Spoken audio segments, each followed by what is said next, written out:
Welcome to Bangalore day series day 4. Morning வந்து சொன்னால் செம்ம டயர்டு. இன்னைக்கு வேற இந்தியாஸ் இல்லை, ஆல் ஓவர் வேர்ல்டு அவர் தெரியாத ஆளே இருக்க மாட்டார்.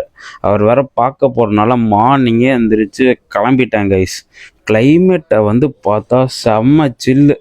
சரி சூப்பர் அப்படின்ட்டு போய் ஒரு லெமன் டீ அடிச்சுட்டு அப்படியே பாய்ஸ் ரூமுக்கு கிளம்பிட்டேன்.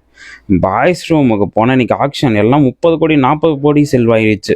அதை முடிச்சுட்டு அப்படியே வெயிட்டை பார்த்தோம் பாருங்க, மனசே கேட்கல.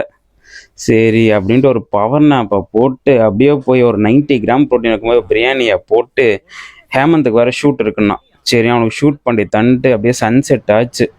சன்செட் ஆனோன்னு சூப்பராக இருந்துச்சு. அப்படியே சன்செட் ஆகி கிளம்பிட்டு இவன் தான் கைஸ் என்னை முறைச்சிட்டே இருந்தான். அவனை பார்த்துட்டு வெயிட்டை வேற பார்த்துட்டு பாடியை பார்த்தா பொண்டா மாதிரி ஆயிடுச்சு. சூப்பர் அப்படின்ட்டு ஒரு குளியலை போட்டு அப்படியே கிளம்பி மெட்ரோ ஏறி கிளம்பிட்டேன் கைஸ். ரேப்பிடோ போட்டு தமிழில் பேசுனா 7-8 ரைடு கேன்சல் பண்ணிட்டாங்க கைஸ். என்னடா இவ்வளோ வெல் டெவலப் சிட்டியில் வந்துட்டு ஏன்டா இப்படி பண்ணுறாங்கன்னு மனசுக்குள்ளேயே நினச்சிட்டு லாஸ்ட் டைம் தானே தான் எடுத்தார். அப்படியே ஒரு ட்ராப் போனால் ரெஸ்டாரண்ட் போனோன்னே நம்ம இன்ஃப்ளூயன்சர் வந்துட்டார். சும்மா சொன்னேன் கைஸ், இன்ஃப்ளூயன்சர் தான் கேட்டேன். நம்ம என்ன அவ்வளோ பெரிய கேட்டுறோம், போக போக தானே வரும். அப்படியே ஒரு பீஸா பர்கரை சாப்பிட்டு ரேப்பிடோ போய்கிட்டேன். நான் புலம்பே, அவன் எங்கிட்ட புலம்பே, ஹிந்தியில் ஒன்றும் புரியல.